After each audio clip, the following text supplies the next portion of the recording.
Сәлеметсіңдер ме балалар? Бүгін біз сендермен 8-ші сабақ «Қыста қалай киінеміз» тақырыбын өтеміз.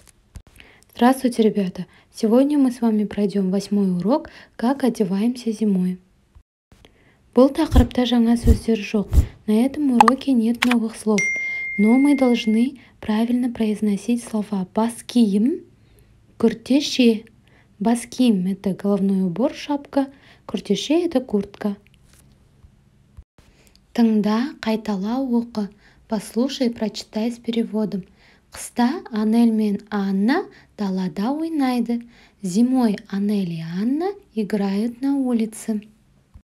Күн суық. На улице холодно. Анель тоңбайды. Анель не холодно. Оның күртешесі қалың. У нее теплая куртка. Анна тоңады. Анна замерзла.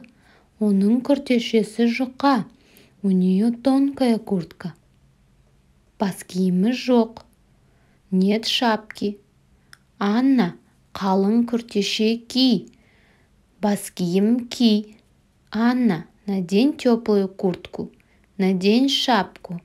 Қыста жылы киін. Аурудан сақтан. Одевайся потеплее.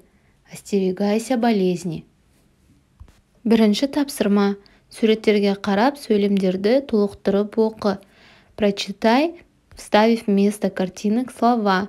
Анельдің бас киімі бар. Аннаның бас киімі жоқ. Екінші тапсырма. Сөйлемді толықтырып жаз. Дополни предложение. Анельдің күртешесі қандай? Қалың. Аннаның күртешесі қандай? Аннаның күртешесі жұқа. Үшінші тапсырма. Қыста не киеміз? Жауап бер. Надо ответить на вопрос, что мы одеваем зимой. Біз қыста жемпір, шалбар, етік, мойынорағыш, бас киім, пәлте киеміз. Следующие картинки вы должны самостоятельно рассказать, что мы одеваем зимой. Төртінші тапсырма. Бір-біріңнен қыста не киесің деп сұраңдар. Спросите у друг друга, что вы одеваете зимой. И Асыл, қыста не киесің? Әлібек, мен қыста күртеше, бас киім, етік киемін. Здесь вы должны самостоятельно ответить от себя, что вы надеваете зимой. Есте сақта.